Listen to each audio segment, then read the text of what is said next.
Hello and welcome back to Mind Blown, Episode 2, Part 2 of the 60 pattern. If you find yourself here without having watched Part 1, please go back and do watch Part 1. It is crucial context to this Part 2.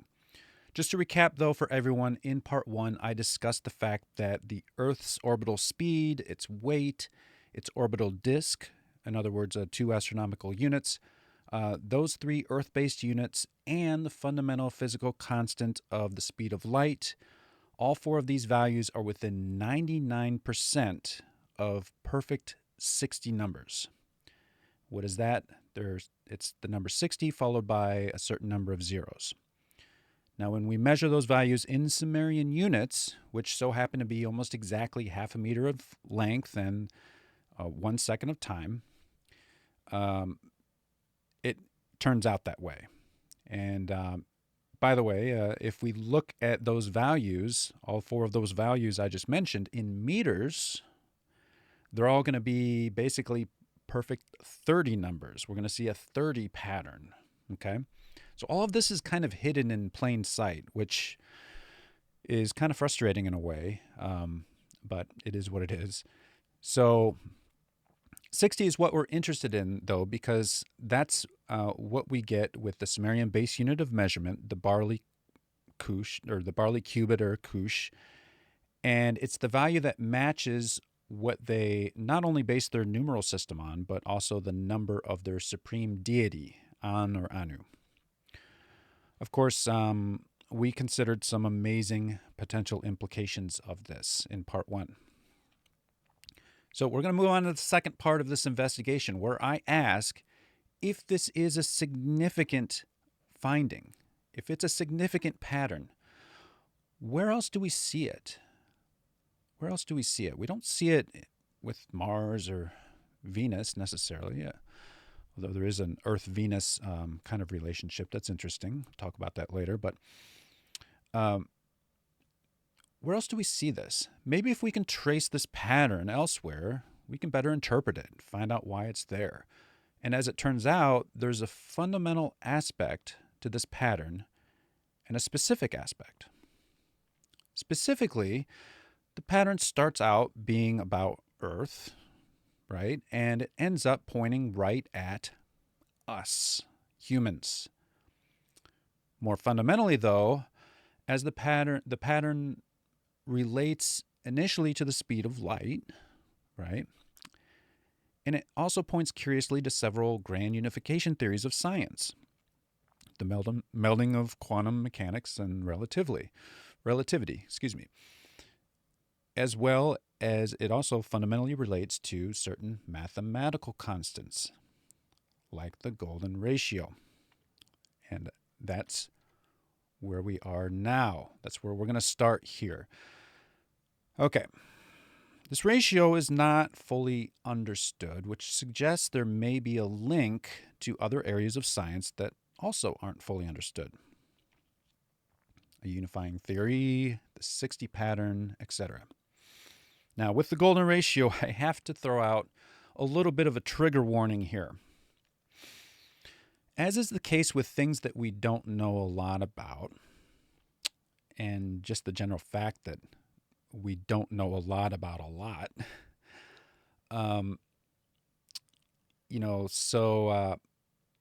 for instance, with the golden ratio, we don't know a lot about the process by which it is expressed biologically,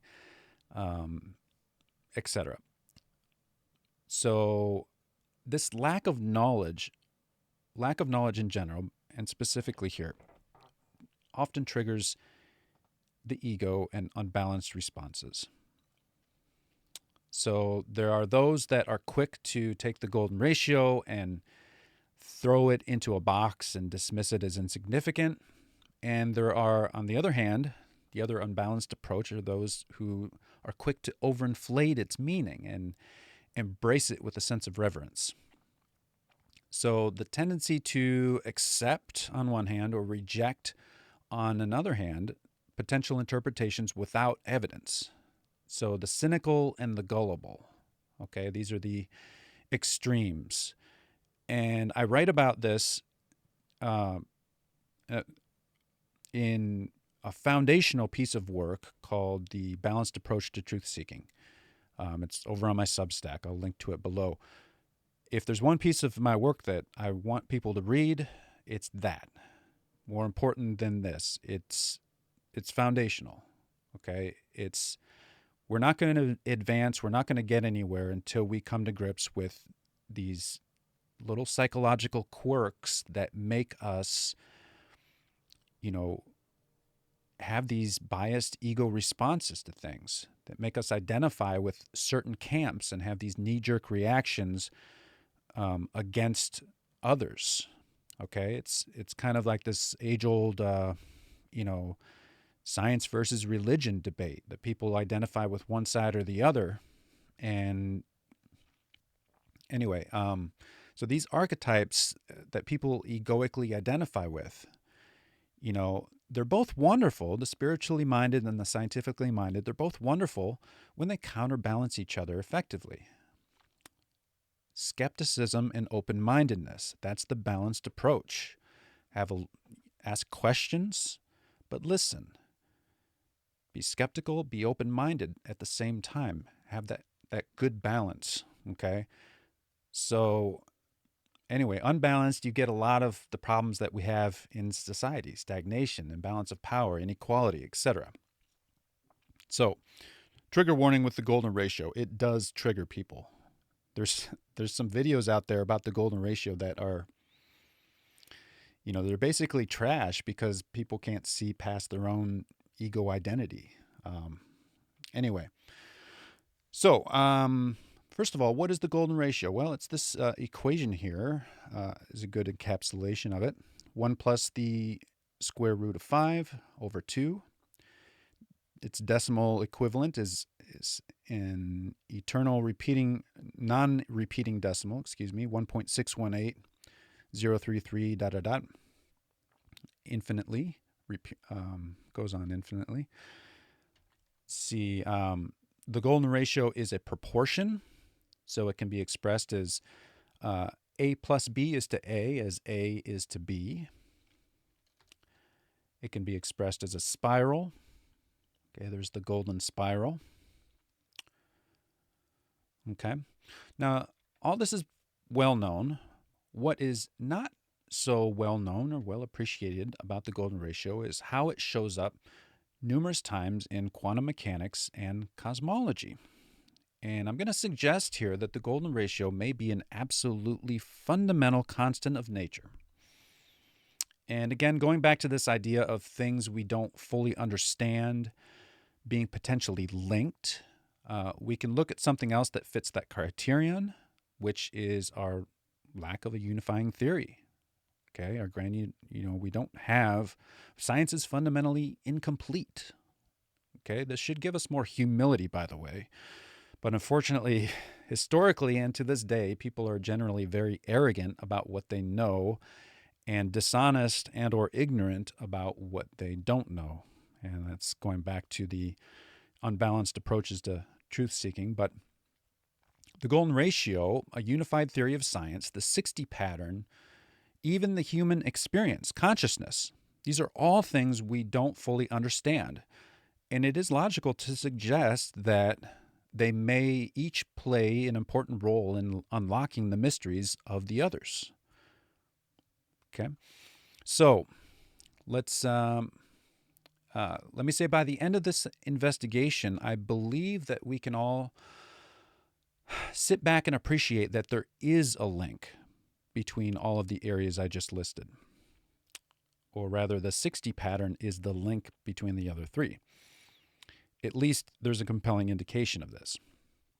And I will stress that we cannot ignore, and it implores us to teach this. We can't ignore this, okay?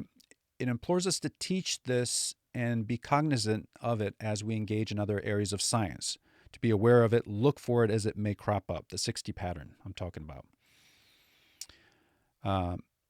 Okay, so moving on. With regard to the golden ratio and a unifying theory of quantum mechanics and general relativity, black holes are the extreme case of where those two theoretical constructs meet. And here's what we find with several formulas describing black holes. As you can see in the image here, the first equation, the golden ratio, is the precise point where a black hole's modified specific heat changes from positive to negative. The second equation, it's the lower bound on black hole entropy. And thirdly here, the golden ratio relates the loop quantum gravity parameter to black hole entropy. So all of these calculations are theoretical, by the way. You know, we can not really observe black holes in reality. They're notoriously difficult to observe. So these are theoretical, but the golden ratio does show up in very prominent ways in black hole calculations. In quantum mechanics, in binary matrices, which were used by Heisenberg to describe quantum mechanics, the highest probability non-trivial eigenvalues are the golden ratio and -1 over the golden ratio. By the way, all of these different points come from the Quantum Gravity Research Institute. Here's another one. In 1993, Lucian Hardy of the Perimeter Institute discovered that the probability of entanglement for two particles projected in tandem is the golden ratio over -5. The golden ratio is very much related to the number 5. Here's another point. The atomic radius of hydrogen, the most abundant element in the universe, in methane is the Bohr radius over the golden ratio. And a little later, speaking of the Quantum Gravity Research Institute, I'm going to talk about emergence theory, which is, in my view, it's a promising and it's well researched. There's over 80 papers in various peer-reviewed journals. It's a grand unification theory, a theory of everything, which features the golden ratio in a fundamental way. So right now, though, I want to highlight a particular pattern in the Fibonacci sequence. And I'll briefly explain how that relates to the golden ratio. The Fibonacci sequence is a sequence of numbers starting with 0 and 1, where each subsequent number is the sum of the previous two. 0, 1, 0 plus 1 is 1. So 0, 1, 1, 1 plus 1 is 2, 2 plus 1 is 3, 3 plus 2 is 5, 5 plus 3 is 8, and so on. 13, 21, etc., etc. Okay, that's the Fibonacci sequence. Now, each subsequent ratio of the two numbers, what happens is it collapses onto the golden ratio. It gets closer and closer to the golden ratio, and it kind of straddles it. It goes above and below the precise golden ratio, on and on into infinity. Okay. So there's something that you can do with the Fibonacci series, and it's called a modulus operation. A modulus operation looks at the remainder from a division problem. Okay, so for example, we'll do mod 10. So 13 divided by 10 is 1 with a remainder of 3. So the result is 3. So we're looking at that remainder, okay? So let me see. Okay, so we're going to do mod 10, a modulus operation with 10 for the Fibonacci sequence. Basically what that does is it just looks at the last number of each subsequent number of the Fibonacci sequence. So again, it starts out 0, 1, 1. The remainder, when you divide by 10, is going to be those numbers. So 0, 1, 1, 2, 3, 5, 8. 13 is going to be 3. 21 is going to be 1. 34 is going to be 4. That's the result of the modulus operation for mod 10. What happens with mod 10 and the Fibonacci sequence is you get what's called a Pisano period. Now, Pisano is actually the name of Fibonacci, the real name. His name was Leonardo Pisano. I don't know why his nickname is Fibonacci, but in any case, the Pisano period of the Fibonacci sequence is ding, ding, ding, 60. Let's take a look at it. 60. Interestingly, we don't have a mathematical formula which describes why a given modulus will give you a certain number. Okay? We don't know, we can't explain this yet. But the golden ratio and the Pisano period of the Fibonacci sequence relates to the number 60. It is the number 60. Okay, so let's take a look at this. This is very, very interesting. Here's this image, copyright Lucien Kahn. Of course, this is fair use. I claim fair use for this. He arranged the 60 digits of the pattern in a circle. And it's very clock-like, as you can see. It splits up the circle into 60 parts, whereby every fifth number is a 0 or a 5. Again, the golden ratio is very, very much related to 5. We'll see that more explicitly later. But it divides it up just like a clock. Another interesting point about this is the cardinal points, the cardinal directions, north, south, east, and west, are with zeros, and they're the only zeros in the pattern. As you can see at 12, 3, 6, and 9, we have zeros, north, south, east, and west.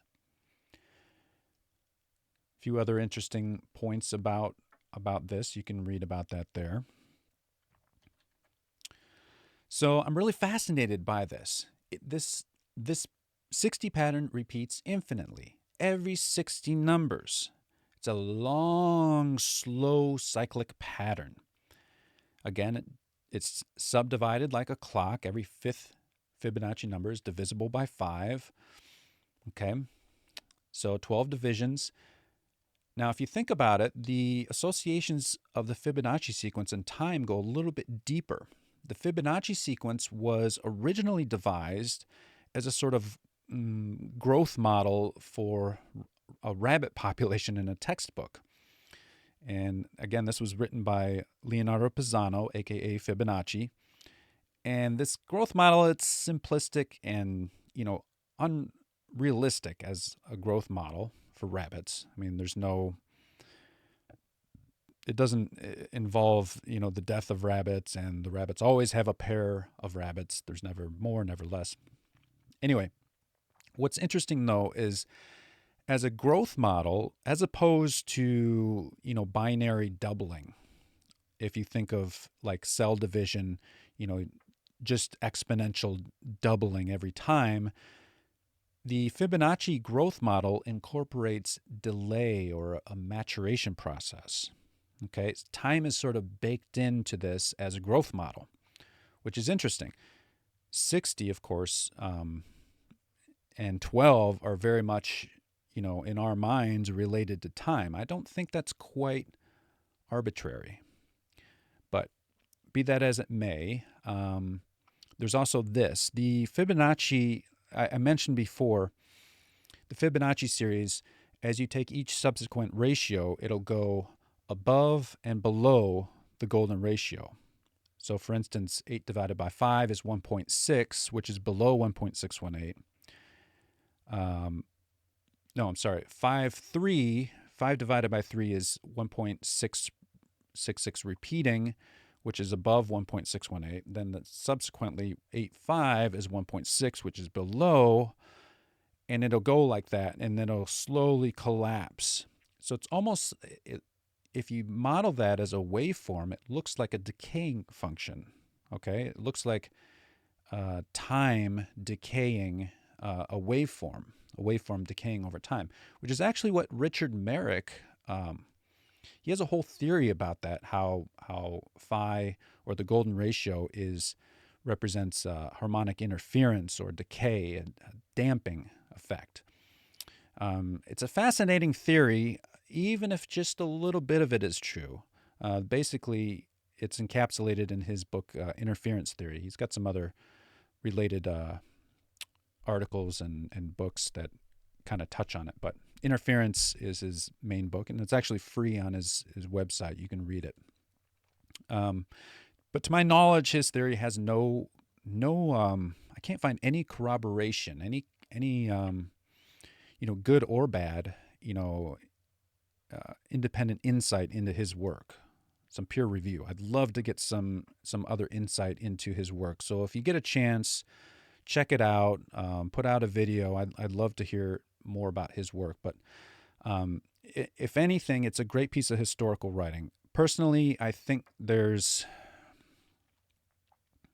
may be some fundamental problems with his work, but I'm not going to talk about that now. So the connection between the golden ratio and time, it fits. It just clicks. And we know from the special theory of relativity that time and space are linked. They're fused into a single continuum, space-time, right? We know that from Einstein. So we also know that the golden ratio is important for efficiently organizing and filling and packing space. Okay? That's one of the things it's known for, especially in phyllotaxis. That is the way that plants organize their stems, leaves, and seeds. So you see here, these are different irrational numbers, pi, e, and phi. And look how phi packs the dots much, much more tightly than either pi or e. It's very, very efficient. It's very, very efficient. It's essentially like the perfect fractal generator. So it fills space without by closing gaps but not overlapping. And of course, it is found in nature frequently in the organization of, as I said, leaves and seeds and such and so forth, sunflower seeds, pine cones. And really, by the way, that's the tip of the iceberg. And that's usually what you hear about pi. If you watch a normal video about, did I say pi? I meant phi. If you watch a normal video about phi, you'll hear about its appearance in phyllotaxis. You'll learn that it's actually not the spiral shape for a nautilus, and that's about it. So they debunk something, and they say that, which it's not, it's correct that it's not quite the nautilus shape. But anyway, it's very unbalanced in its presentation. Very ignorant of a lot of facts about the golden ratio. So what it seems is that as an organizing factor, the golden ratio is very it's like perfect for space and time. So if we look back at the perfect sexagesimal numbers in part 1, the perfect 60 numbers, we see the speed of light, which is a distance in space per unit of time. Same with the orbital speed of the Earth, distance, time, space, time. The orbital disk of the Earth is space, distance, and the weight of the Earth, which is determined by gravity, which is determined by space-time, etc. Again, all of those things are space-time. So is there a relation there? Now, again, we don't see these kinds of numbers in the solar system, though. So I keep doing that. I keep saying, well, maybe this is fundamental. No, it's specific to the Earth. There's that interplay that it's kind of a theme here, right? But anyway, let's keep following the golden ratio and see where it leads us. And it led me to emergence theory, which I mentioned before.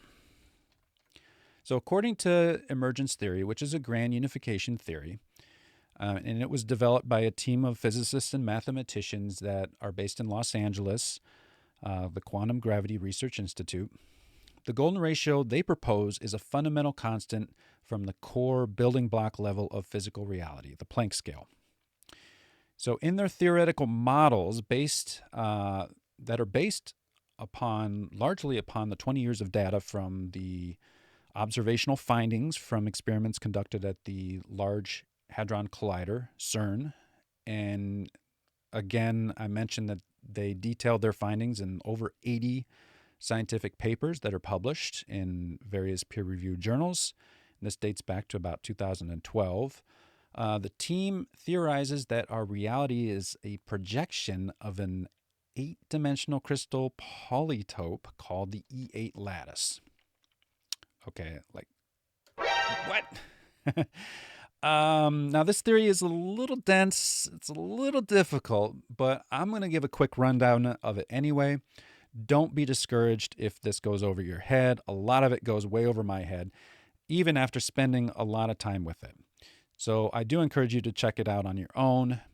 But for our purposes here, the 3 key takeaways of this theory are going to be the number 60, the golden ratio, and the tetrahedron as a fundamental building block of reality. Okay, so those 3 points, listen for when they come up. So back to the E8 lattice. So this, they say, projects into 4D. And by the way, I know this is all going to sound crazy, but think about what happens when CERN collides these particles at extremely high speeds. You know, they burst into a million of these quantum, silliness, fuzziness, okay? The quantum realm is extremely quirky, okay? So I know this sounds crazy, but the building block quantum level is extremely weird, okay? So we got a whole bunch of quantum fuzz going on everywhere. So just, bear with me on this. Okay, so this E8 lattice, it projects, it's 8 dimensions projecting into 4 dimensions, which creates 2 shapes they call the 600 cells. Ding, ding, ding. There's the number 60, or 60 times 10. And these 600 cells are identical except for their sizes, the ratio between which is the golden ratio. And the golden ratio, whenever you hear that, I want you to remember the 60 length Pisano period. So from this, they derive a 3D quasi-crystalline substructure called the QSN, or quasi-crystalline spin network, that forms the basis of our physical reality. This is composed of icosahedral and tetrahedral geometries. And more fundamentally, this is all described as the convergence of networks of one-dimensional Fibonacci chains that are essentially a binary code based on lengths of energy wells, they say, those energy wells being 1 and the inverse of the golden ratio. Now, 60 of these, ding, ding, ding, 60 of these Fibonacci chains converge at the center of this 3D icosahedra-like QSN. So an icosahedron has 20 faces. So 20, if you think of each of those faces being a separate tetrahedron with its 3 edges pointing towards the center, then what you get, 60 times, or 20 times 3 is 60. So that's where they get 60 there. Now, they actually get 120 because there's a binary left-right spin of this thing, and there's the actual shape, that altogether allows for what they describe as maximally efficient coding of information, consistent with nature's principle of least action. Okay, so let me give you I'm going to give you a quote of theirs in a minute, but first let me say that they theorize that our reality is like a geometric code, and they incorporate consciousness, they incorporate non-determinism into their theory, but interestingly, their theory does leave open the door for the possibility, think of it what you will, that our whole reality is some sort of simulation and some supercomputer in another universe. But anyway, here's a quote from their research, and this talks about the golden ratio. The code-theoretic physics view, which implies an information-theoretic universe, indicates that the choice of fundamental ratios and building blocks must be guided by the notion of efficiency or computational least action. This leads naturally to the golden ratio with its powerful properties of being deeply associated with isocians, gauge symmetry physics, closure under multiplication and division, and the crucial fractal self-similarity quality where A over B equals the quantity A plus B divided by A, allowing for maximally connected quantum topological non-deterministic graph codes. Now, as you can imagine, any theory that touches even with a 10-foot pole, ideas and phenomenon like the golden ratio, consciousness, anything to do with crystals, even quasi-crystals, which, I mean, we're not talking about crystals and energy here. They're talking about quasi-crystals, like Penrose tiling, okay?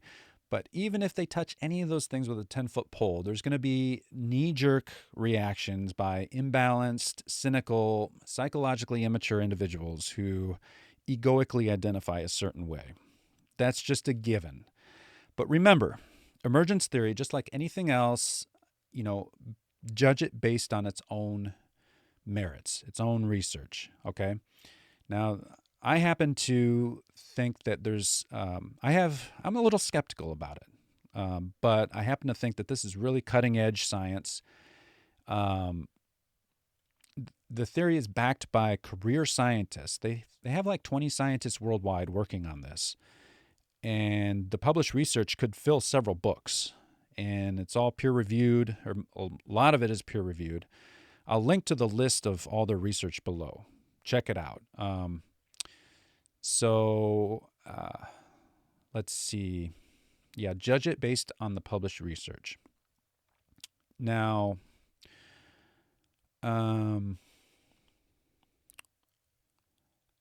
okay, so from there, let's go to another grand unification theory that also proposes the tetrahedron as a fundamental building block of nature. And I'm referring to the theory of Nassim Haramein. There he is there. Nassim is a published physicist and founder of the Resonance Science Foundation. And his theory, which doesn't really have a name, but I've been referring it to the black hole theory, hole with a W, W-H-O-L-E. The black hole theory, his theory and emergence theory are related, perhaps even complementary. And although, let me see.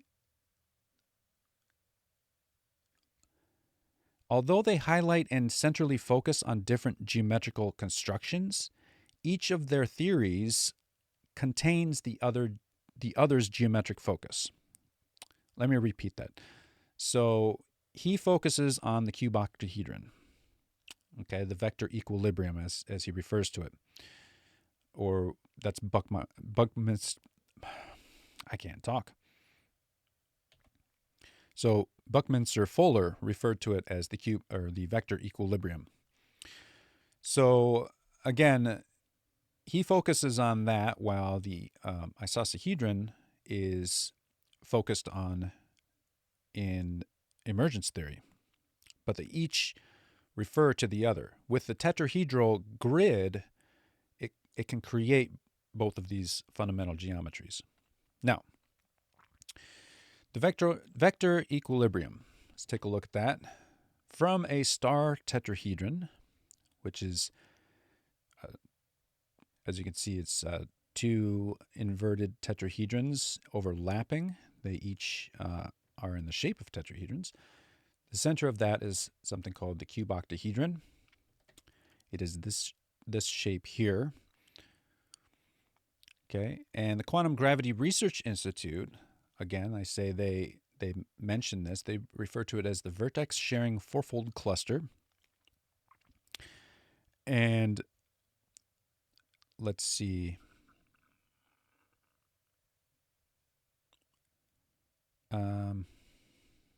Excuse me, my notes are a little. Excuse me, and icosahedrons are definitely a component of Haramein's theory, and I'll link to where he discusses them on the Resonance Science Foundation down below. Are there theories at odds? Yes, from what I can gather. But again, tetrahedral pixels or building blocks are fundamental to both of these theories. And to keep in line with the thread that we're following here, know that the tetrahedron is composed of 4 equilateral triangular faces, and equilateral triangles have 3 angles of, you guessed it, 60 degrees each. Ding, ding, ding. The icosahedron and octahedron are also composed of equilateral triangular faces. So, another prominent geometrical aspect of Haramein's theory of everything is the torus or donut shape. And he believes that black holes are actually dual torus shapes. So here we see the previous star tetrahedron coming together into the vector equilibrium, and the dual torus is incorporated here as well. We're going to talk about toroidal geometry a lot coming up here. He also says that Haramein believes that protons are actually mini black holes. That sounds kind of crazy, but then again, it's not nearly as crazy as the vacuum catastrophe or the cosmological constant problem, which is otherwise known as, which is a discrepancy in the observed and theoretical vacuum energy densities in cosmology and quantum field theory that is between 50 and an unfathomable 120 orders of magnitude discrepancy. That's huge. That's like mind-bogglingly like flawed aspect of science. But Haramein's theory not only solves the vacuum catastrophe, it actually does away with the so-called strong force, which always kind of seemed to me to be an unexplained fudge factor. Okay. Anyway, I want to get back on track here with the golden ratio and toroidal geometry. Now, tori are very common in the physical world, though they are not readily apparent because they manifest often on invisible energetic levels. Magnetic fields, for example, exhibit toroidal geometry. In chaos theory, what's known as the KAM, or I'll do my best on this, Kolmogorov, Arnold, and Moser, KAM, 3 scientists that work on it. Their theorem resulted from the study of tori, which is the plural of torus, by the way, that were basically in this study, they subjected vortexes to perturbations, okay, which is like shaking. In other words, I don't know exactly how they did this. They basically tried to shake these tori apart, okay? Now, what this theorem, I'm going to quote here, the KAM theorem shows that the tori most easily destroyed are those with rational winding numbers, while almost all other orbits, those with irrational winding numbers, are preserved. What happens if we increase the perturbation? The KAM theorem itself doesn't explicitly say, but derivative work does. After the rational winding number tori go chaotic, the irrational tori eventually break up also, even though they are significantly more robust under perturbation. As the perturbation grows, more irrational tori go unstable. Most interestingly, the tori go unstable in order of the degree of irrationality of their winding numbers. This is where the golden ratio shows up as a physical limit. Okay, let's take a look here. And this quote says, "It is at this golden ratio-based winding number where physical vortices are most stable under increasing perturbations. Golden ratio-based gravitational, fluidic, and other dynamical vortices are the most stable and therefore the most statistically probable and physically abundant in nature." Okay. So, interesting.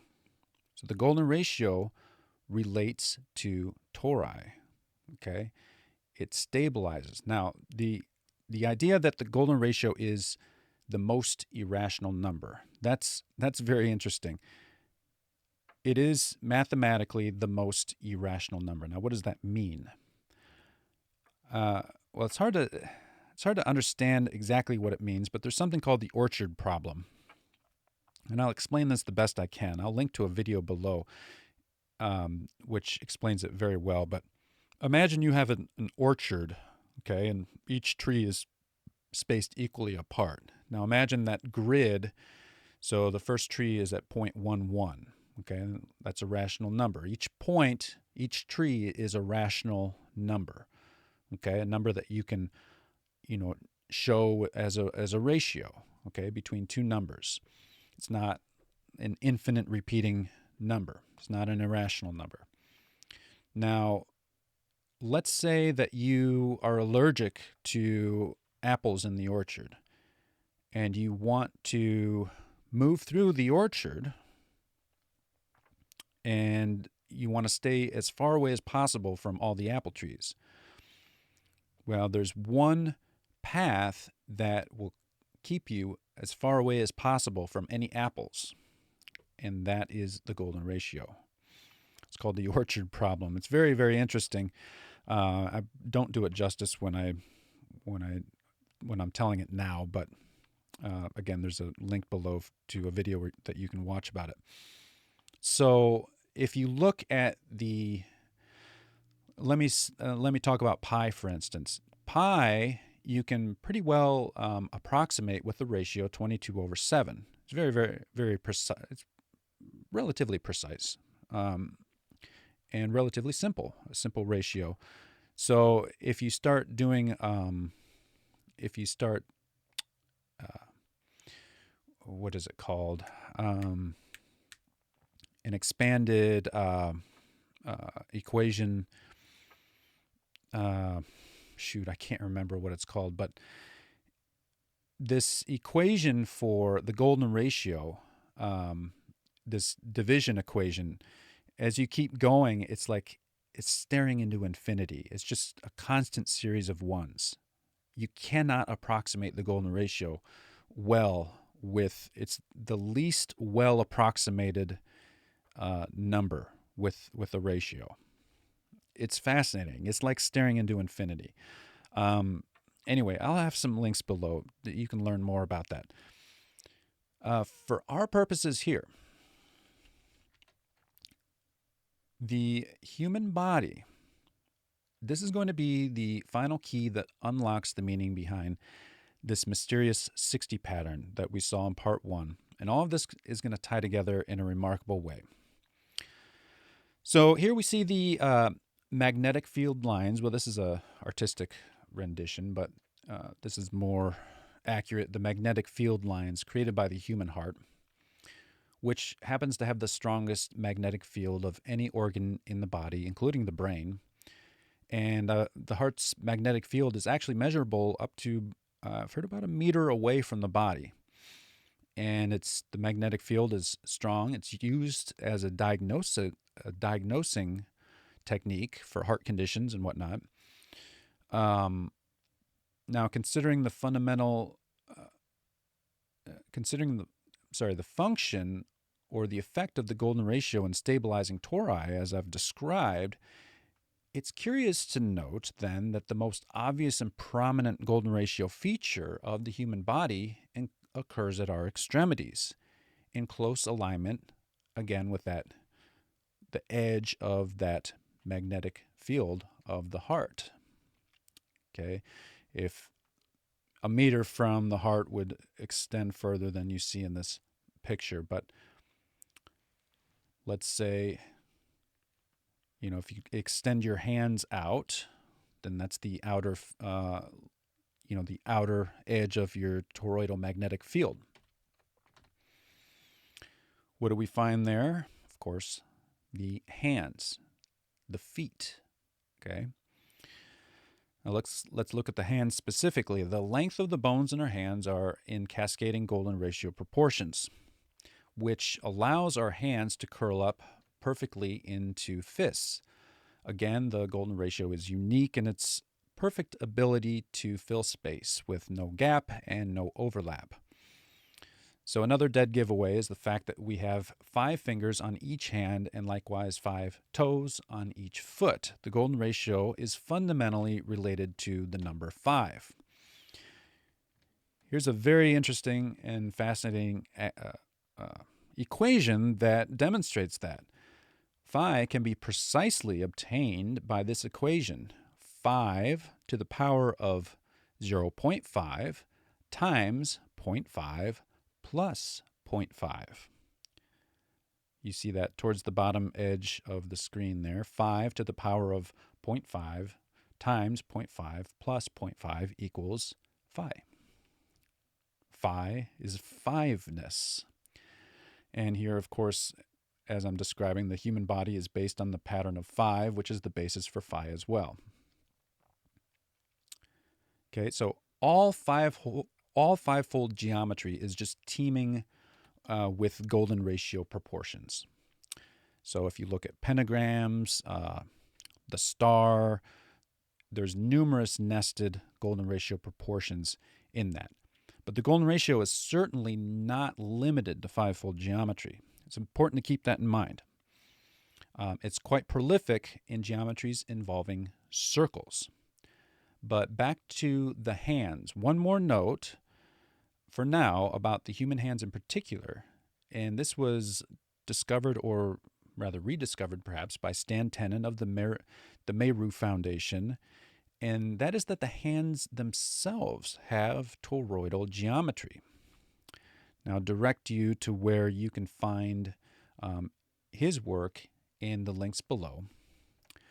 But really quickly, here's Stan Tenen, and in the background you can see the shape there, what he calls the first hand. Okay, so if you hold your hand like this, you imagine that this is the center of the torus around your thumb, and then this is the outer edge.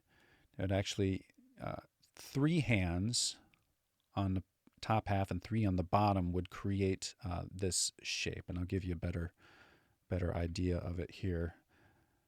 There's the shape again.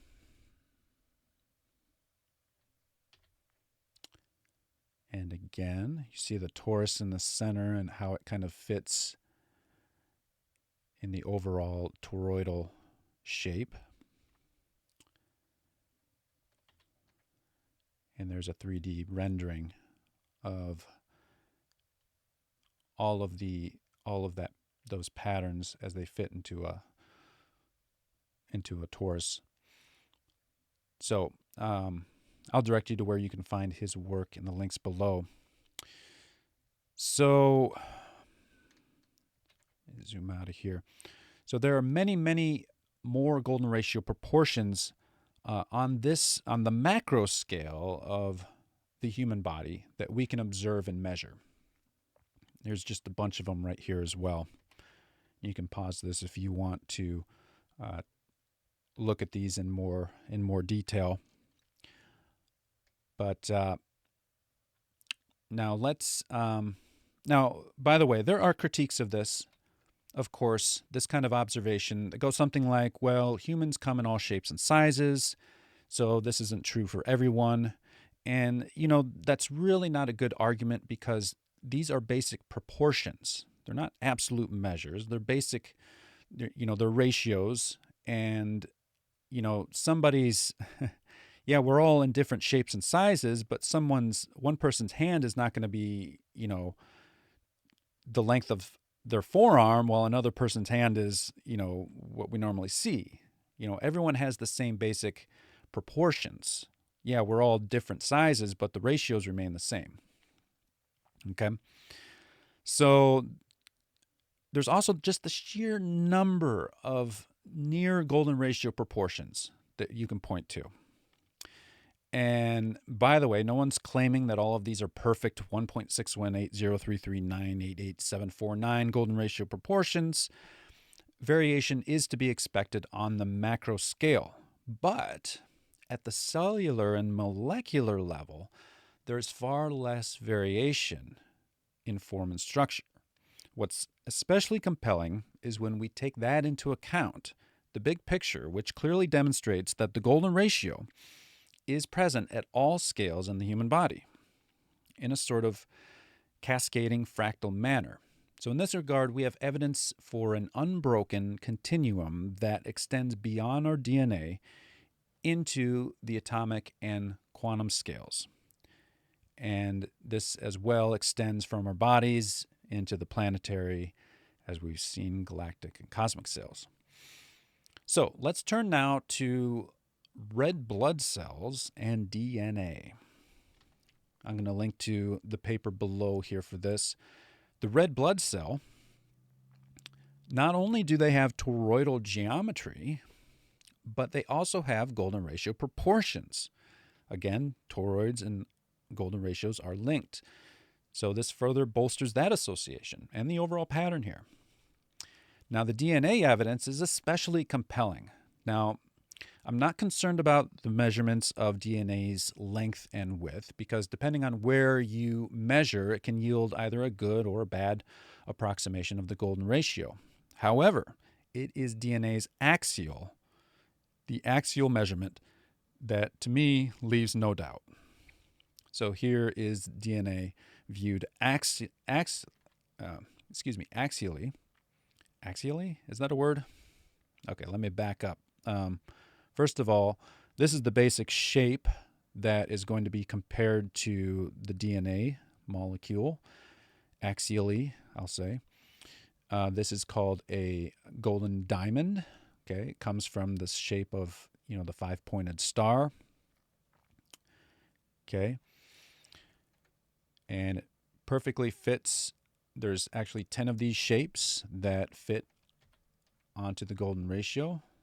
Here's just multiple nested golden ratio proportions.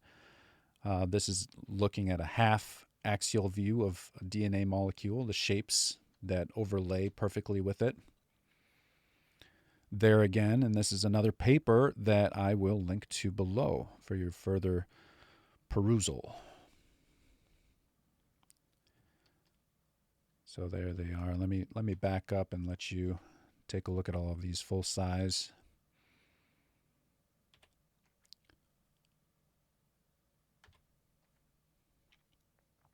You can pause the video if you want to take a longer read on any of these. We'll get to this in a minute. So let me back up here. Okay, so this paper, by the way, is Stuart Henry Larson, and it was published in the peer-reviewed journal Symmetry. Okay, so from the building block level to the macro level, the golden ratio is thoroughly associated with our physiology, with our body. The golden ratio is associated with the number 60, as we saw as well. Now, there are many more examples of proportions in the human body regarding multiple measurements. This includes in the human heart, measurements of the brain and skull, vital proteins, amino acid shapes, repetitive patterns in genomic DNA, etc., etc. Okay, there's lots of golden ratio associated proportions. And all of this is exactly as you would expect if it were indeed a fundamental constant of nature from a building block level. Okay? So, because, nature frequently exhibits self-similarity, and this is based on efficiency, repeating the same pattern. In science, it's called the principle of least action.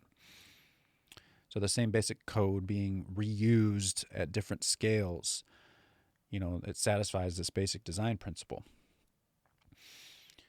All things considered, there's a lot of scientific literature on this topic. We have robust theoretical justification for why the golden ratio shows up as frequently as it does.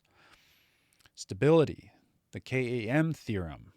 Again, the golden ratio stabilizes tori, which are abundant in nature. Efficiency with regard to space filling. Okay, its uniquely fractal, self-similar quality and mathematically, geometrically, nature, if anything, is geometrical. And a primary aspect of that, by the way, is circularity. Circularity, circles and spheres, relating to periodic processes, wave propagation, gravity, toroids, etc. Pi is prolific in mathematics describing nature, and geometrically, it seems that pi and phi are very much related. Okay, of course, nothing exists in isolation, but here it seems that the golden ratio and circularity, pi and phi, for ease of expression, are two sides of the same coin when it comes to understanding the 60 pattern. So all four of our perfect sexagesimal numbers, or perfect 60 numbers, involve pi to some extent. It's a factor in the pendulum equation, for instance. The relationship between pi and phi, though, is not well known. And even as I highlight it here, I don't believe that this is even the tip of the iceberg with regard to its extent. And the same goes for the understanding of the relationship. But it is apparent, and it's important to understand for our purposes here. So let's take a quick look at some geometric examples. So here's a quick slideshow showing the ways that you can derive the golden ratio from circular, not only circular, but other geometries as well, triangular geometries. There are just numerous ways that you can do this.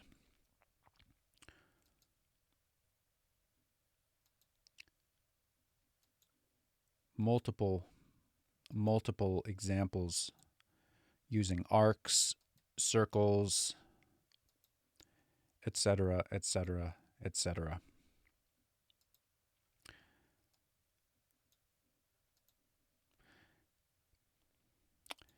Anyway,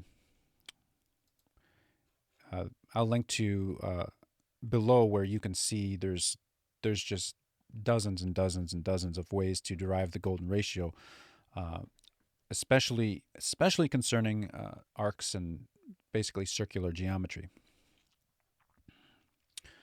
There's not really any significance, to my knowledge, of any one of those examples, so don't be overwhelmed by all of it. Just for our purposes, just take it as a single point of evidence that merely says that the golden ratio is apparently quite common in geometrical arrangements involving circles, arcs, triangles, and other shapes that are not fivefold geometry. Okay. Circularity is by far the most common denominator.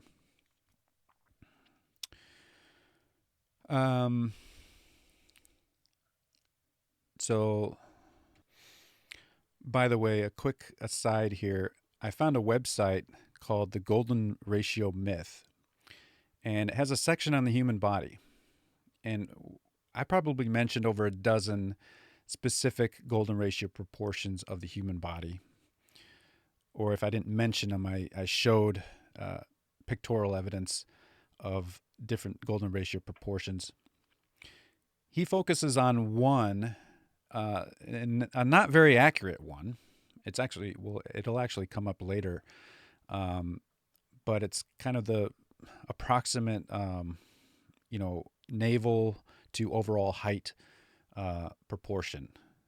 It's not particularly important or very accurate, but this PhD author of this website dismisses the significance of the golden ratio's relation to the human body based on one golden ratio proportion. I mean, this guy's a PhD. He should know how to do research, and this stuff is, not difficult to find. All of these scientific papers on, golden ratio proportions in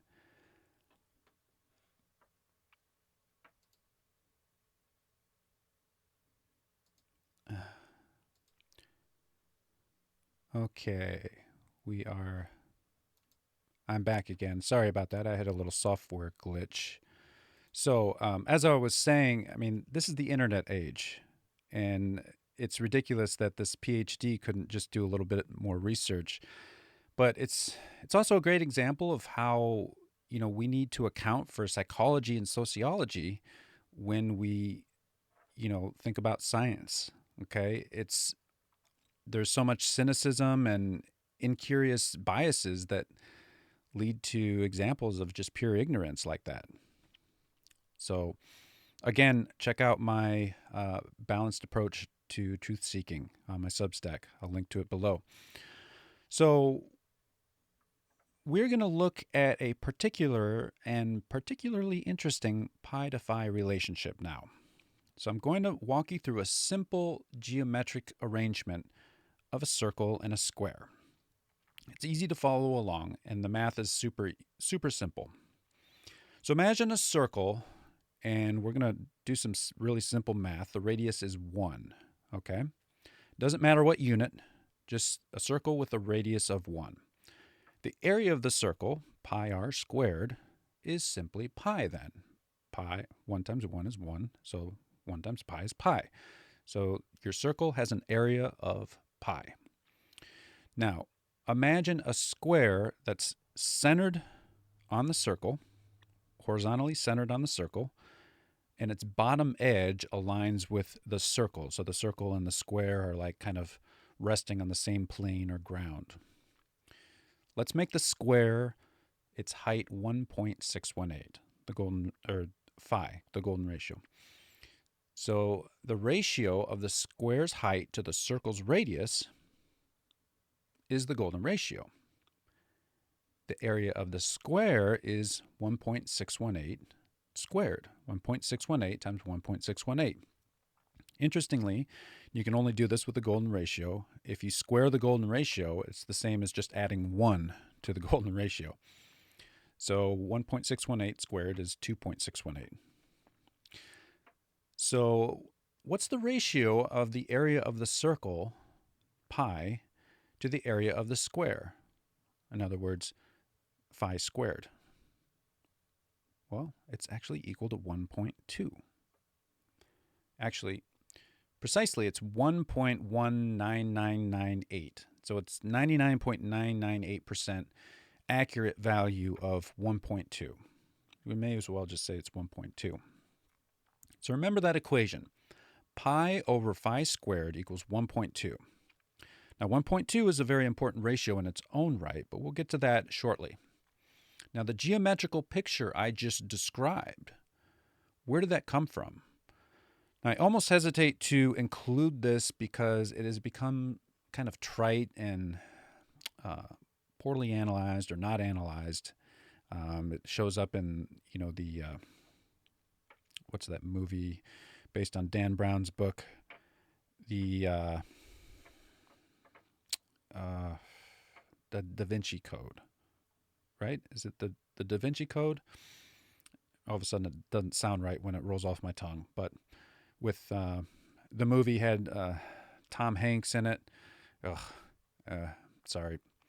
The Vitruvian Man drawing. So, oops, I just lost my place in my notes. Okay, so first of all, let me just say that I don't think Leonardo da Vinci intended to represent the golden ratio or the pi over phi ratio in this drawing. The square here isn't even a perfect square. It's off considerably. It's actually a rectangle. We don't know if he intended it to be anything more than simply a sketch of some generalized human body proportions that were written by the Roman architect Vitruvius.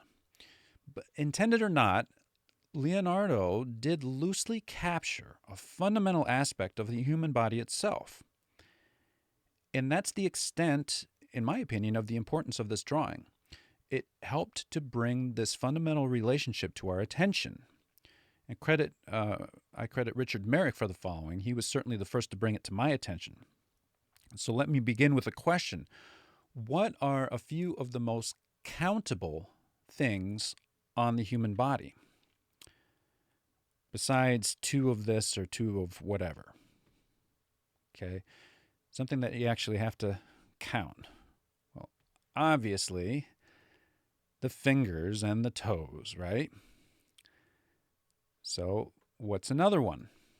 Besides the fingers and the toes, another one is ribs, right? And vertebrae, bones, right? Especially ribs and vertebrae. So, and it's a very obvious contrast. So, because we have central core and outer extremities, right? So let's look at the mathematical relationship between these two countable features. We have, do you know how many ribs we have? I didn't know offhand. It's 24. So we have 12 on each side. Vertebrae, we have 24 vertebrae. Okay. Of course, we have 5 fingers, 5 toes on each foot, total of 20. So we can look at a number of ratios here. Between total ribs and total fingers and toes, it's a ratio of 24 to 20. If you want to look at the left and right side, it's 12 to 10. Upper vertebrae to fingers, you can look at that, 12 to 10. Lower vertebrae to toes, 12 to 10. If you want to look at quadrants, so one quadrant is 6 ribs to 5 fingers. Okay, 6 to 5, 6 to 5, 6 to 5, 6 to 5.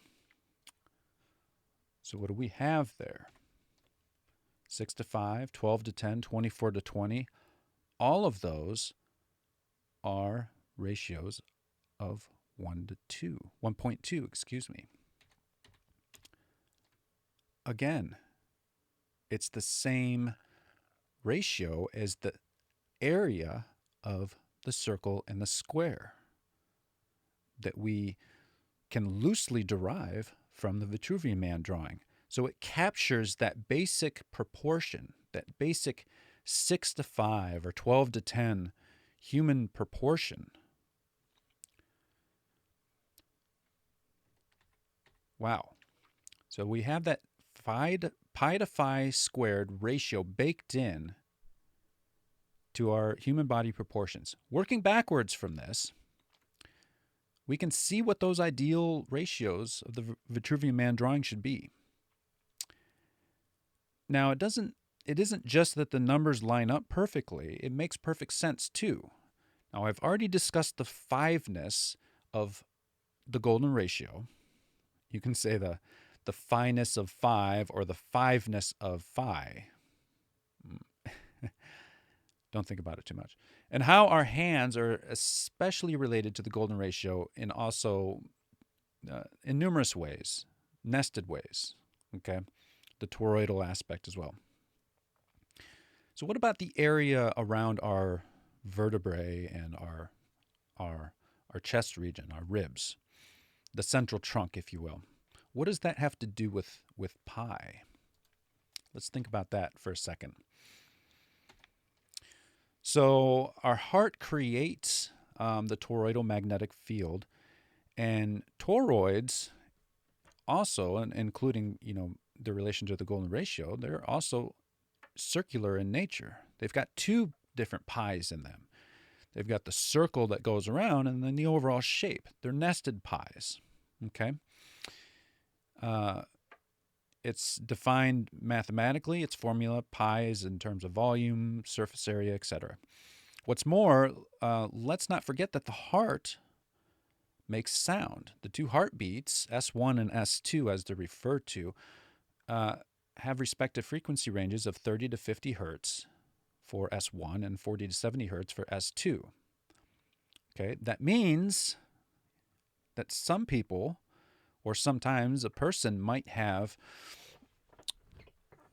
heartbeats beating in the 6 to 5 ratio. I'll say that again. Our heartbeats themselves might be beating in a 6 to 5 frequency ratio. Multiple nested patterns. Okay, we're going to get to how this relates to 60 pretty soon. Sound propagates in spherical waves or bubbles. So again, we've got this heartbeat, actually making sound in the center of our chest, behind our rib cage, which is relating to pi in our overall proportional ratio.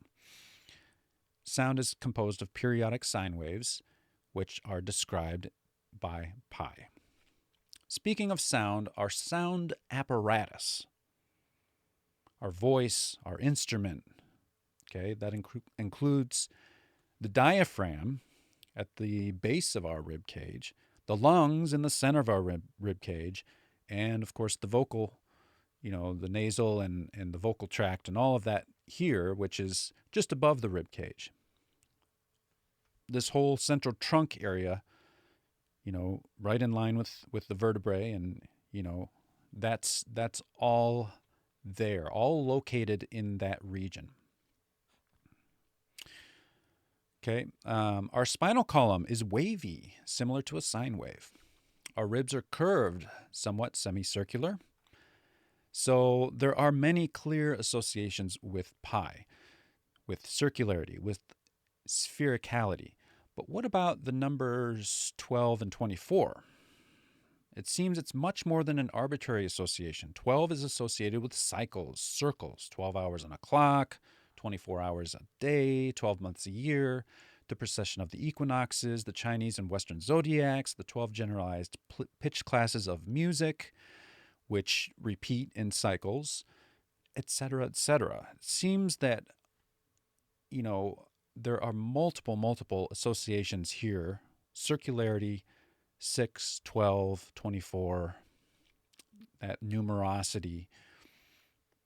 Okay, so let's take a look at how this all brings us back around full circle.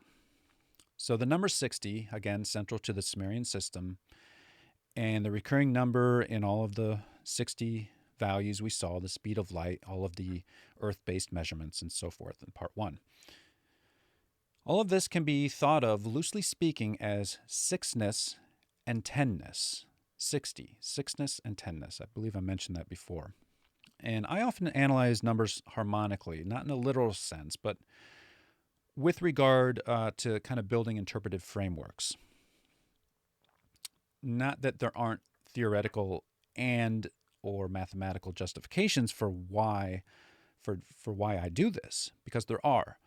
But I'm going to consider these numbers in terms of what's called octave equivalence. So simple doubling or halving operations. So all the numbers in this way share a likeness in the same way that a musical note, A, will share a likeness with its higher and lower octaves. It has the same name. A is A is A. Although they're different octaves, they kind of share an identity. So the integers 3, 6, 12, 24 all have that sort of octave equivalence. 5, 10, 20, 40, etc. do as well. So instead of analyzing in exact numbers, we can kind of think in terms of these related numeric identities. So our central trunk with our ribs and vertebrae can be said in this way to be associated with sixness, or you can say threeness or 12ness, okay? Our extremities can be associated with fiveness or tenness, okay? There's another factor to consider as well. When I asked earlier what some of the most obvious countable things on the human body are, I set aside the obvious two-ness of everything, our bilateral symmetry. Now, that's not unique to humans. 99% of all animals exhibit bilateral symmetry. But when we add that back into our analysis here, it kind of completes the picture. So there's a closely matching pattern with the number 60 in terms of prime factorization. So what is that? Factoring a number by its primes. So 60 prime numbers, of course, are numbers that can only be divided by 1 and themselves. Okay, so the first 3 prime numbers are 2, 3, and 5. 1 is actually not a prime number. I don't know exactly why. You'd have to ask a mathematician. But 1 is not considered a prime number. 2, 3, and 5.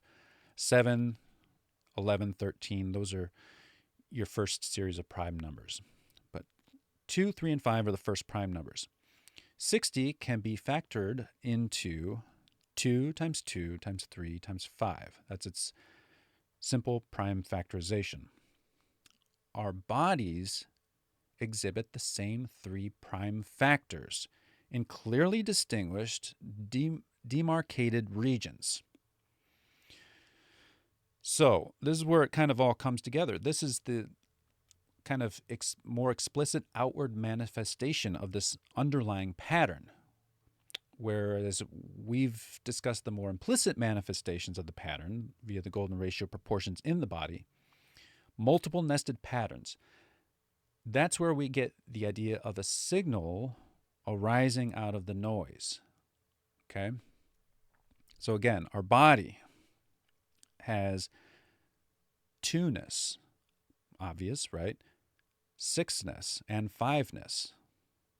Okay? 60, obviously it's 6-ness and 10-ness. All right? So we see the same basic proportions, the same prime factorization our body has, 60 has. There are a few other directions we can turn from here, but that basically concludes the human body connection to the 60 pattern. But the human connection in general is, I think, inseparable and interwoven in all of this. But I'd like to turn briefly now to the musical connection here. And that's really, by the way, that's really where all of this began, is I was looking at individual frequencies and, whether or not they affect us in good or bad ways, with no regard to long-term or short-term. It's an investigation I'm going to do in a separate video or a series of videos, but in any regard, it's an endlessly fascinating topic, and it's a really, really deep dive. Here, I'm going to be brief. Let me begin by pointing out that the number 60 does provide kind of an ideally concise harmonic framework for music. So let me tell you what I mean. If you use whole numbers between 30 and 60 in that octave, you can create what's known as a just intonation scale. It's a 5-limit tuning, so there's no higher primes like 7-6 ratios or anything like that. 5 is its highest prime number. And this particular, what you can do with a 30-60 octave is you can create 2 identical stacked tetrachords. It's the lowest numerical octave that you can do this with. And this is the basic tuning of the Greeks and the Hindus. It's really super basic. It's not good as a system. It's good for a composition. It's a composition, it's like a scale, right? It's not, it's not a, I don't consider it a tuning system, but in any regard, it's likely that the ancient Vedics use this as well. 30 and 60 are the smallest numbers with which you can make this scale. And the scale is known by many names. Ptolemy's diatonic syntonon is one way that it's known. So here's another fascinating part. If we look at the prime factorization of 60 again and the human body, the 2, 3, 5, musically, intervallically, and in terms of frequency ratios, that's a major triad. 2, 3, 5, you can express it as 3, 4, 5 or 4, 5, 6. Excuse me. All of that are different expressions of a major triad. All of these spellings, so to speak. So a major chord like C, E, G, B flat, D, F.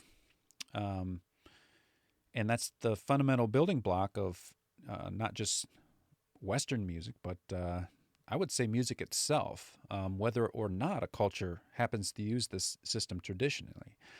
I believe it's, in this sense, it's kind of, it's It's very, very, closely linked to our proportions. So humans alone, by the way, express ourselves musically. No other creature does so. Even birds, it's not a creative expression. It's more of a instinctual communication means. And music is really the epitome of expression and experience. So when you put it all together,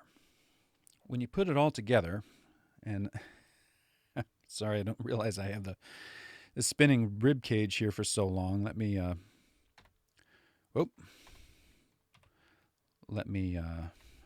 there. I apologize. I'm just going to leave that in there. Where was I? I was saying no other creature really expresses themselves musically. And the epitome of expression and experience is really music. So if you put it all together, the 60 pattern from the theoretical grand unification theories at the quantum level to Earth and our solar system to our human bodies, our proportions, to the nature of music itself, you can't help but to recall a certain quote from Alan Watts, who said, "You are the universe experiencing itself." The totality of all of this evidence and data regarding the 60 patterns can be said to be pointing to that one compelling quote. And by the way, it's not an anti-religious statement to say that we are the universe experiencing itself. In fact, the door is wide open for religious interpretations. I'm not going to do that here, of course, but I will discuss one interesting connection, and this connects to the Abrahamic faiths, Judaism, Christianity, and Islam. It's, I wouldn't say it's unique to any one of them, because they all have roots in the Old Testament and the Hebrew language. As a brief aside, I will say I don't want to identify, nor do I actually identify myself or this work with any religion or belief system, because, well, personally, I don't identify with anything other than simple beingness. But secondly, because, unfortunately, people's, basal instincts, their ego and etc. I don't want any instant biases against this work. And I believe the implications of this work, this finding of the 60 pattern, is too important to directing our overall worldview in a way that might eventually help to bring together a wide array of belief systems and, to some extent, the science and spiritual divide itself. So just remember to keep a balanced, skeptical, and open-minded mindset with this work and with truth-seeking in general. A little plug for my foundational work, The Balanced Approach to Truth-Seeking. It's free to read on my Substack. You just got to click Continue Reading. Of course, subscribe if you want to get email alerts of any future writings. I do want to, by the way, do a written version of this presentation. It's quite a bit of material. Anyway, passion and detachment is another point of balance. Have passion but detachment. So back to the Hebrew language. This is really fascinating. I already mentioned the work of Stan Tenen and the Meru Foundation with regard to toroidal geometry in the human hand. Well, that shape, that first hand shape, is theorized as the basis for the Hebrew language itself, whereas each letter is like a shadowgram of that shape in the mind's eye as it is moved around as you make various expressive gestures using the hands and arms. So this adds an additional layer of meaning onto letters that are already heaped with associations, including to not only sounds, but Each Hebrew letter is associated with numerical associations, primal ideas, concepts like expansion, connection, division, possession, opening, closing, etc., etc. And we're kind of getting into a little bit of Kabbalah here.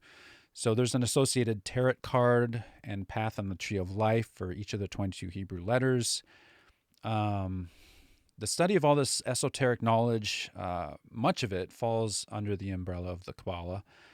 And in a way, the Kabbalah is kind of its own grand unification theory, but it's extremely generalized. It's not specific like any scientific theory, of course.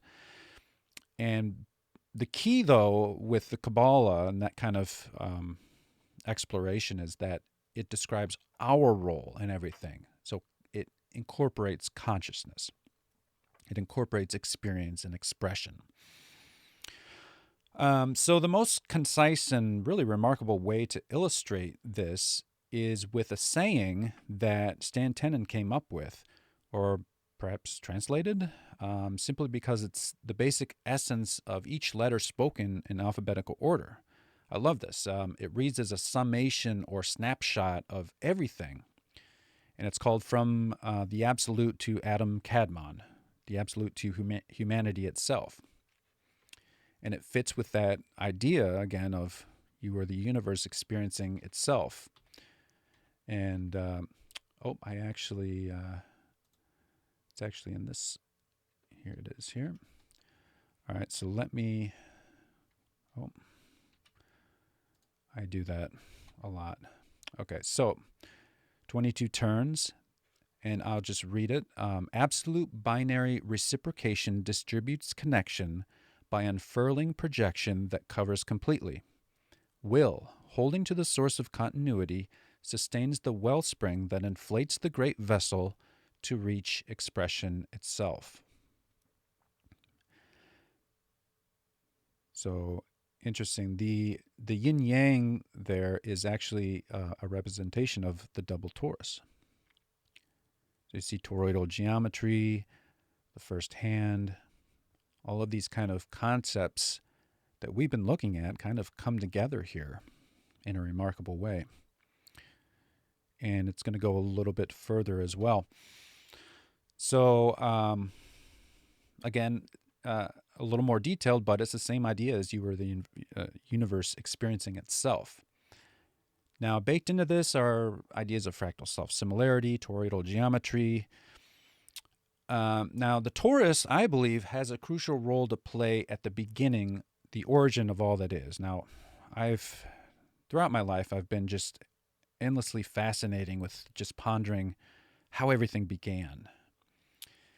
And it's just, I have recurring dreams of tornadoes. Tornadoes are, vortexes. They're kind of toroidal geometry. Anyway, Arthur M. Young was a pioneer inventor in helicopter design, and he was a philosopher as well who developed his own kind of grand unification theory. So it's more of a philosophy. It's called process philosophy, and it prominently features the torus. Now, he's written about several prominent unique properties of the torus, fundamental, empirical, even philosophical. But empirically, and perhaps fundamentally with regard to the origin of the universe, Young points out that, and I quote, the torus is the only way you can get an identifiable something in the middle of itself. It's co-substantial with its surroundings. It's made of the same stuff as its surroundings. Now, a quote, I think I came up with this, but forgive me if I actually heard it somewhere else. But it's kind of funny. The breath of God did blow a donut hole into a bowl of jello. I'll say that again. The breath of God did blow a donut hole into a bowl of jello. And the idea is that at the beginning, there's just this primordial stuff. And the only thing that you can get out of it is you can't get shapes. It's a torus. It's the first possible thing. And it's actually, if you think of like everything as just this infinite expansion, like a circle that just not a circle, but well, the point is actually the first identifiable something, and that's like a point is like a circle in a way, but it's infinitely small, and that counteracts with an infinitely large idea of a circle expanding in all directions infinitely. And those two ideas, that circle becomes the point, which it folds in on that point. Everything folds in on itself, and that's where you get kind of the toroid is kind of the first thing, and it's self-referential. It's technically the first possible shape that can form. Paradoxically, it's something forming out of nothing. It's both the same and different with its surrounding. It's connected and separate. It's self-sustaining and self-referential. It can be modeled as, a point within a circle or a seed within a fruit. By the way, the idea of paradox is really inherent when you start to philosophize about the beginning of everything. Anyway, a seed, circle or a seed within a fruit. So Stan Tenen talks about the fruit tree bearing fruit whose seed is inside itself. Same concept in a different way, spoken in a different way. A model of self-replication, so the eternal cycle of life. What's interesting for our purposes here is that, as I said earlier, each Hebrew letter has a value or numerical association and a general meaning expressed via, a small handful of nouns, cognates, keywords, etc. Usually 2 or 3 primary associations. So here's let's take a look here. Let me zoom in on this. So there are 27. There's actually 22 letters and 5 final letters, and total 27. And Tenen arranged them in this manner. But I want to look at this particular letter, Samek. And Samek is interesting because it seems on the surface to have a double meaning. On one hand, it's associated with circularity, as you see the shape, circuit and circle, those kind of keywords and cognates. And on the other hand, it can mean a prop, meaning like a stick, a tent pole, a tent stake, etc. So circle and tent stake, that's a bit confusing and contradictory, right? And it's unfortunate that this hasn't been reconciled in common sources that you find on this subject. However, I can help clear this up. Samek is associated in the Kabbalah on the Tree of Life with Sagittarius. Sagittarius is associated with Diana the Huntress, and she's associated with the moon. Another association here is the rainbow, and the specific iconography I want to highlight is the esoteric idea of the arrow piercing the rainbow. Okay, now what the heck does that mean? Well, the arrow can be likened to the stick or prop. Okay, that's where we get that, but it adds to the idea of piercing or direction. Now, the rainbow with its 7 colors. Now, if you've ever seen pictures of a rainbow from the sky, it's actually like from a plane. It's a circle. It's actually circular. It's not an arc. And that in that sense it represents the circularity of Samek, but also the toroidal aspect of this letter. Now, the torus is in topology, it's unique. The 7-color map or 7-region topological map is a unique mathematical aspect of the torus. For a normal 2-dimensional map, you need only 4 distinct colors to make it so that each, like if you have a map of different countries, if you use 4 colors, then no 2 regions are going to, you can distinguish all the regions without having the same color next to each other. But on a torus, you need 7. No more than 7 colors. So 7, of course, is associated strongly with the rainbow. And by the way, in that sense, if you have a torus, then, and toroid are circular, of course, then that arrow is like the direction of flow. As a torus, it flows out and it flows back into itself. And there's a direction there. So that arrow also represents a direction. Okay? So that's the dual meaning of Samic. Now here's where it gets interesting. Oh, by the way, Samic, there's a lot of relation to English in terms of the actual sounds for Hebrew. For instance, resh is a Hebrew letter, and its associations include radiation, rush, river. That kind of flowingness relates to the letter resh, and there's a lot of sound relations that have translated into English. But Samic relates to smoke ring, as Stan Tenen associates, and he associates it directly with a smoke ring or torus. Ding, ding, ding. Now from there, again, each Hebrew letter has a numerical value, and you might guess that Samic's numerical value is 60. Samic, oops.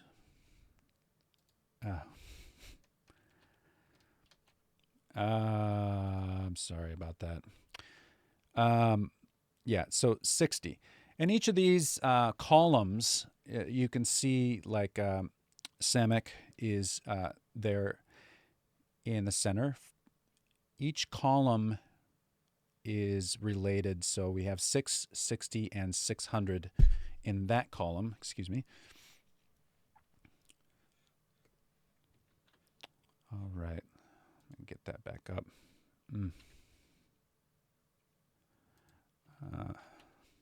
Oh, I'm having trouble with my controls. Sorry about that. Maybe that's OBS's fault. I don't know. So there's a lot more that we can delve into here, but I want to turn briefly to this idea of the light in the meeting tent. Okay, this is an idea of Stan Tenen's, and unfortunately, we're going to have to stick with this. I don't know what happened to my controls, but they stopped working correctly. So this idea of the light in the meeting tent, the light in this metaphor is that first hand shape that we looked at earlier. It can be described as a simplified, kind of stripped down version of a torus. And its central swirl resembles sort of a flame. So that's where the light in the meeting tent comes from. The light is the flame. The tent, of course, is a tetrahedron. And he wrote a paper on this back in 1986. The basic idea is that the complementary yet contradictory superposition of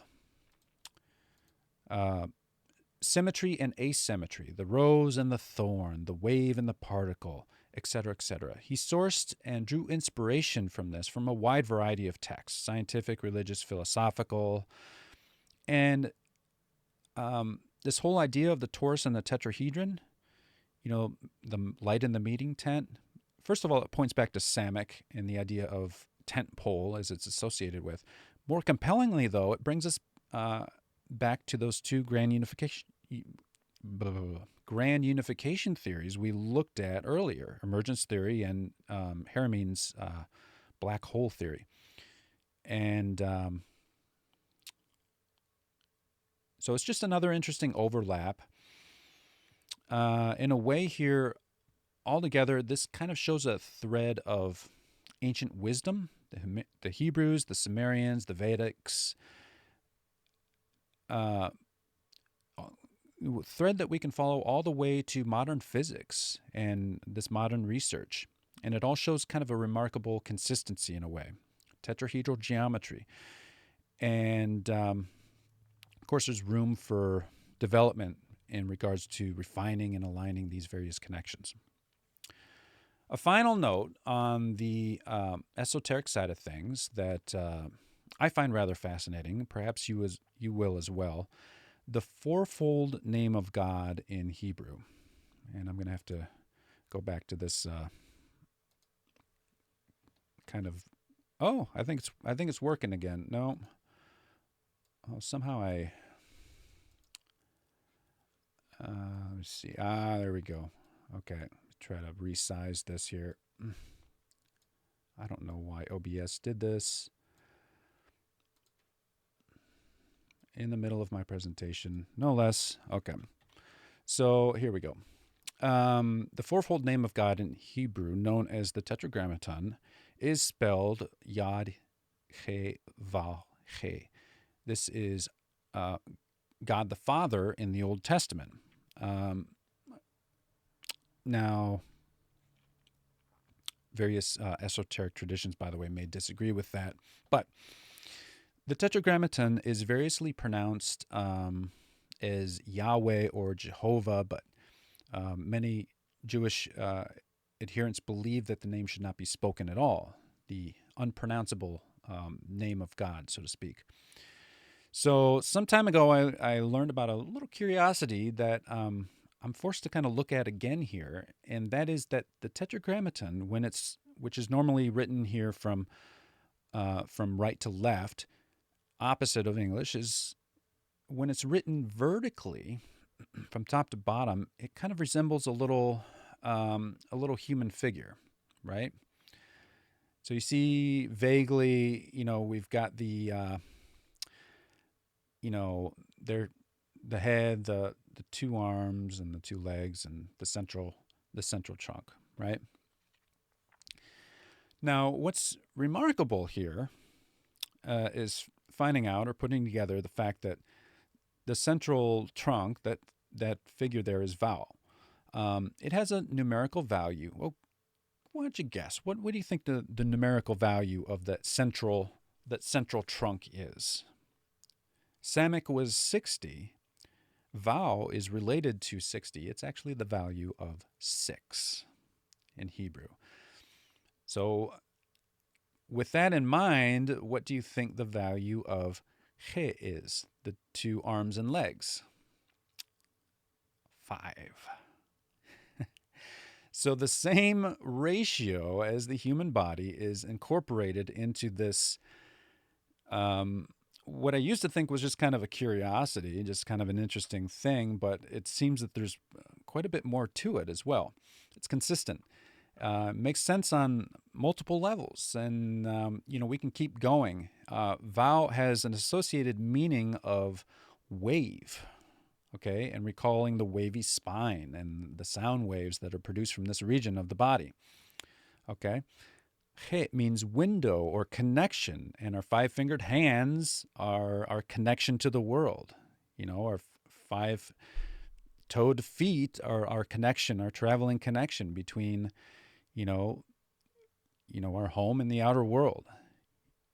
So finally, Yud, the head of the figure, has a numerical value of 10. We have 2-ness and 5-ness. 5-ness being associated with our 5 senses that are largely centralized on the head. Yud means point or inner consciousness. That's its associated meaning. So our point of inner consciousness is centralized within our head, inside our head. So taken together, we have really an archetypal human form that makes sense visually, numerically, and in terms of meaning. Quite remarkable. So the question is, why does the supposed name of God equal an archetypal human body? You would think that the name of God would include the letter Aleph. Aleph is the first Hebrew letter, and it means all consciousness. It's an interesting thing to ponder.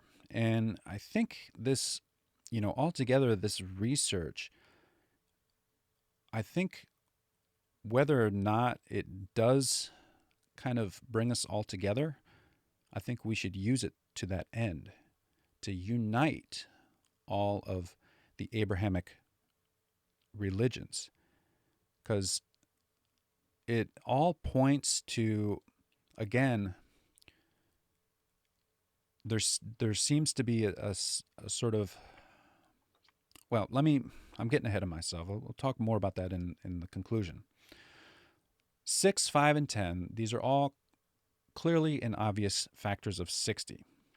Vau, which equates to 6, and Samic, which equals 60, as previously mentioned, are related in that column, that continuum. That also includes the third letter. Let me go back there.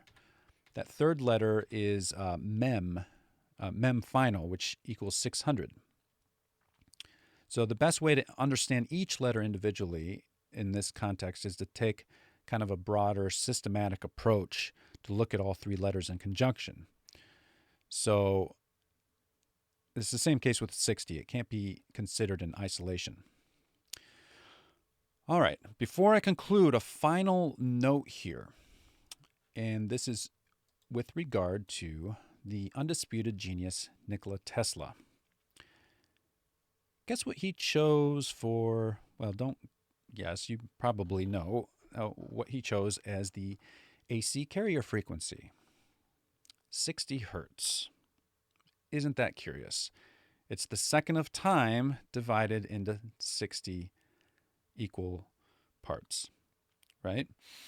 So this actually harmonizes with the second of time. The ratio of those frequencies, when we break it down to within an octave, it's a ratio of 16 to 15, which is a major 5-limit half step. Now in Europe and various other countries, a 50 hertz carrier frequency is used. Now that has a rather odd harmonic relationship with the second of time, but with 60 hertz, of course, it's the 1.2 ratio, the just intonation minor sixth.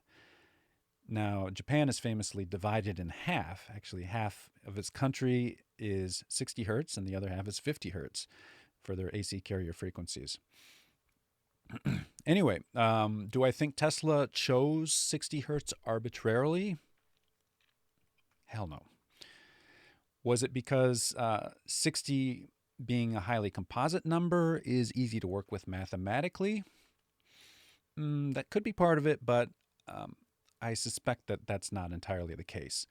I suspect there's some significance, some absolute value, not just to 60 hertz, but to a broader harmonic system. The evidence for that, though, I'm going to explore in, again, my video about frequencies. So, to conclude, we have a clear pattern, a clear signal coming from the supposed random noise and chaos of nature that surrounds us. It deals with light, physics, the speed limit of the universe, and from there, the signal zeroes in on our little place in the solar system, here on Earth. And again, I think I briefly mentioned this, but another interesting point is that the Earth and Venus, as you may know, have their orbital periods have kind of a 13 to 8 Fibonacci dance. Okay, and you can kind of trace in the sky a 5-petaled flower, or if you connect all the points, you can create a star shape. And in light of everything we've discussed, it's just another beautiful addition and further evidence of the overall pattern. Again, the Fibonacci series, the golden ratio, the 60, Pisano period, et cetera, et cetera, et cetera. So this pattern, it goes on to the next scale, from Earth to our bodies, the physical macro scale on our physical consciousness, the archetypal body, and the signal carries on throughout our histories. Echoes can be found in ancient Hebrew and Vedic traditions, Finally, the signal seems to trace to the quantum building block level, the tetrahedral geometry. Once you see the overall pattern, you cannot unsee it. It's everywhere, everywhere. Interesting little story I'll share with you just as a quick aside. I told all of this about the 60 pattern, a very condensed version, but I told it to a close family member. And at the end, I'm asking him, I said, do you think this is all a coincidence? Of course, for anyone I've told this to, the answer is no. I don't think anyone thinks this is all a coincidence. Anyone reasonable in that sense. But he asked me a question. He says, what can you do with this? Can you cure cancer or anything? And, my response was kind of just, I don't know. I'm struggling with the implications. I don't know what the implications are. And thinking back, I'm kind of like, thinking, well, was he just, knowing this family member, I was thinking, was he just suggesting that, since you can't do anything with this, it's not worth anything? If you can't cure cancer, why even bother with muddling your mind with that stuff? It's a bit cynical. It's a bit cynical take. I didn't ask him if he was thinking that, but he might have been thinking this because, this is profound. In my mind, it is at that level of profundity that, there's got to be something more that we can do with this, and I do believe via not directly, but indirectly as a chain reaction, once we fix the fundamental flaws in our overall, scientific and just our overall worldview, once we get the foundational stuff correct, unified theory of physics would help. Then from there, I think there's a lot of technologies, a lot of, there's a cascading effect that's going to create, positive effects in all areas of society. But anyway, I thought that was kind of interesting. So, okay. On a final note, we need to recognize that there's a strong signal pointing to a harmonic pattern with humanity at its center.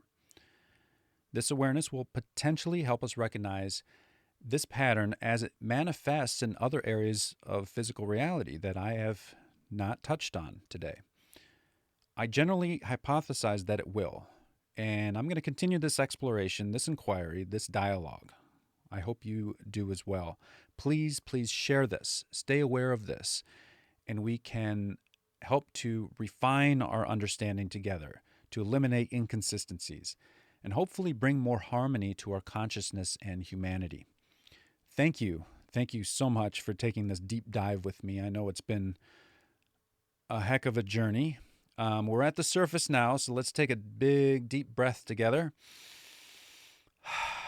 Please consider helping me to support my work, even if it's just a penny in my proverbial tip jar. I do appreciate it. Links to that are below. There's several ways that you can help out. Thank you very much. Thank you. Peace.